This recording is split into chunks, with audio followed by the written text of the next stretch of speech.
You were in the meeting. You made the point, the good one, the one that actually solved it. 10 minutes later, someone louder said the same thing slower, and the room lit up. Or maybe it wasn't a meeting. Maybe it's your family, where you're the reliable one. So reliable you've become furniture. The friend who remembers everyone's hard weeks, whose own hard weeks go unasked about. The person who reads deeply, thinks carefully, notices everything, and watches shallower voices collect the audiences, the promotions, the love. And late at night, a question you'd never say out loud because it sounds either arrogant or pathetic, and you can't decide which. I know there's something in me. Why does nobody see it? Let's be precise about this ache, because it gets dismissed as vanity, and it is not vanity. You're not asking to be famous. You're not asking for applause. You're asking for something much smaller and much deeper. For someone, anyone, to lower a bucket. To ask the second question. To read the thing you wrote. To notice that what you carry might actually be worth drawing up. The ache of being unseen isn't the ego's ache. It's the ache of usefulness with no outlet. Of water, in the dark, that nobody drinks. And I chose that image deliberately because 3,000 years ago, the observers who mapped every situation a human life can land in wrote a chapter about exactly this feeling. Not about fame, not about success, about depth that goes undrawn. Their image for it is one of the tenderest in the entire book, and hidden in its 6 lines is one of the most sorrowful sentences the ancients ever wrote, and at the very top, one of the most hopeful. Tonight we'll climb from one to the other. Welcome back to the valley. The book is the I Ching, the book of changes, 64 chapters, 64 weathers of a life. Tonight, chapter 48. It's called Jing, the well. Picture what a well meant 3,000 years ago. Not decoration, survival. Towns were built around wells. A well was the town's heart.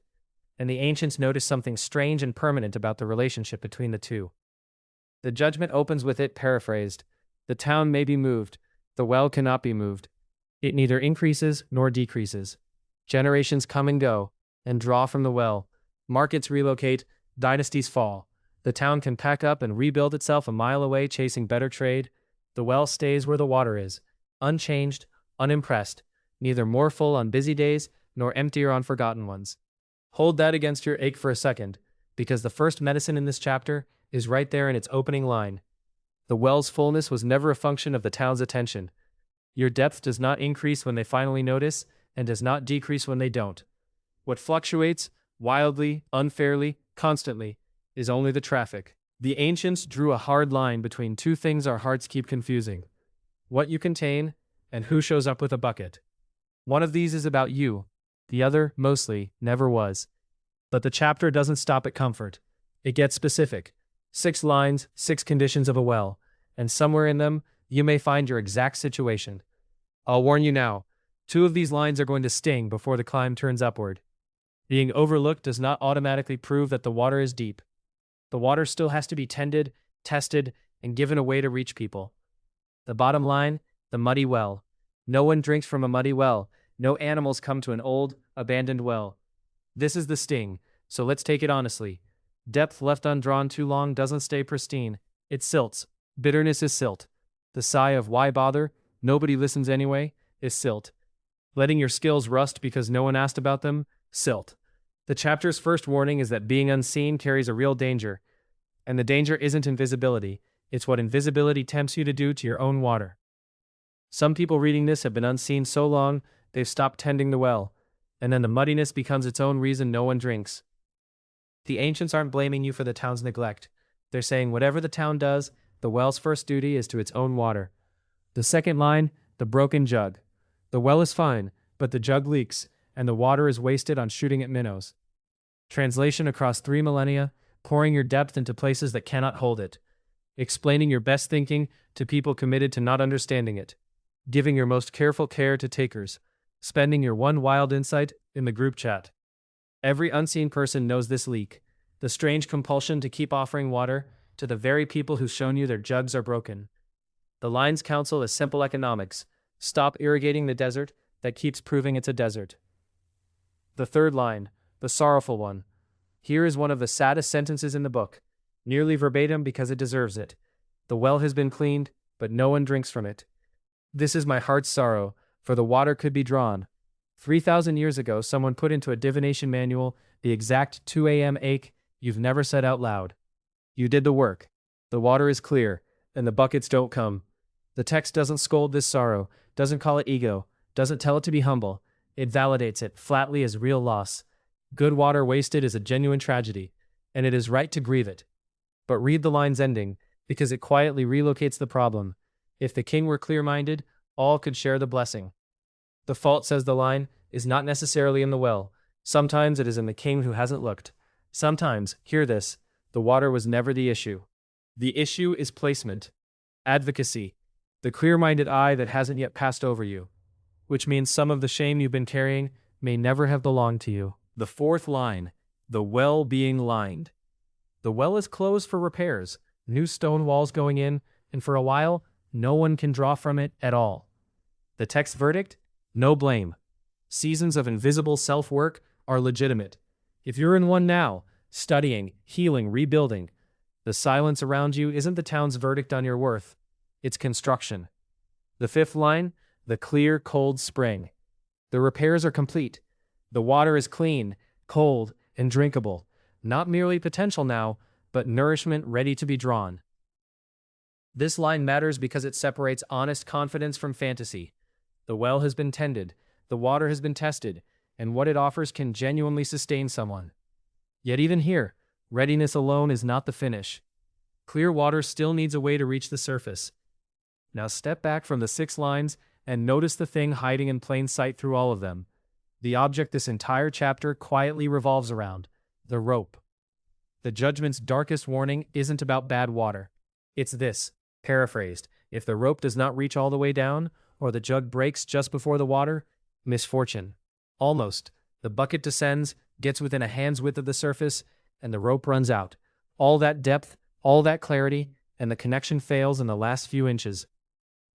If you've ever watched an opportunity approach you and veer off at the final moment, the interview that went beautifully and went nowhere, the person who almost understood you, you know the specific cruelty of the short rope.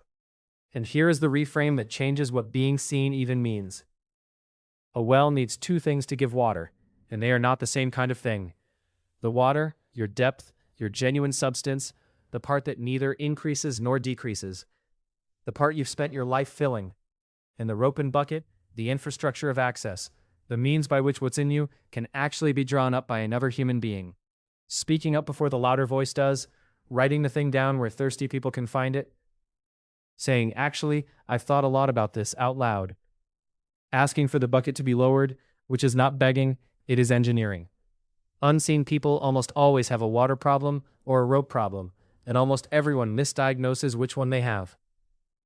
You have been assuming your water is the issue, that if only you were deeper, clearer, better, the buckets would come. But the town never tastes the water. The town only ever meets the rope. Depth without access reads from street level, exactly like absence. The most common tragedy in this chapter isn't the muddy well. It's the magnificent one with 8 feet of rope over 10 feet of darkness. Sorrow's arithmetic, an inch from the water.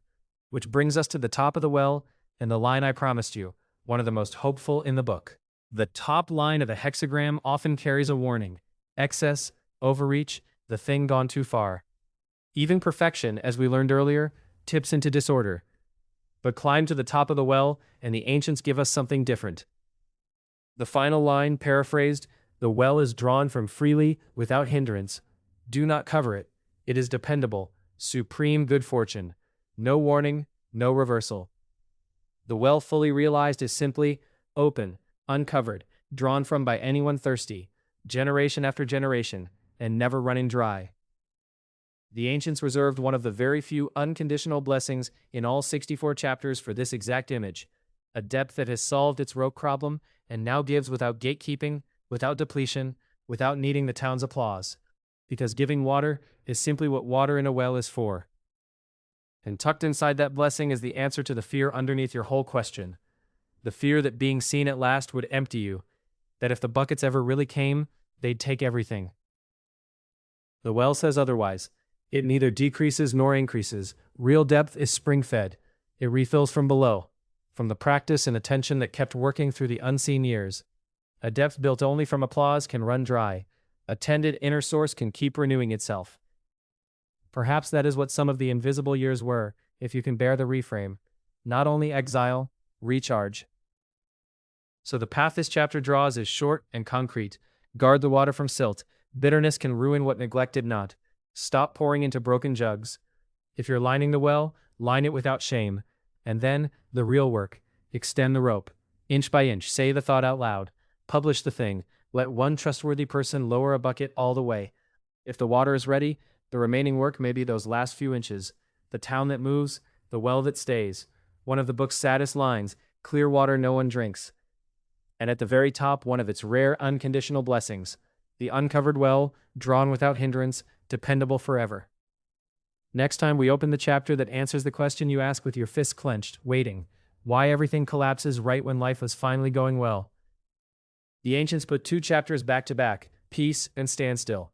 And the secret is in why they touch. It contains one of the most unsettling sentences in the book, and also the reason you can stop bracing. If this gave language to something you've been carrying, subscribe and turn on notifications, so you'll know when the next video is available. But before you go, you know the ritual by now. What's in your well that nobody lowers the bucket for? The skill, the depth, the care, the water you know is clear. Name it in the comments. And then do something for a stranger. Scroll, find someone else's answer, and lower a bucket. Ask them one real question about it. Let's make this comment section the one place on the internet where the wells get drawn. The rope, it turns out, can be extended from either end.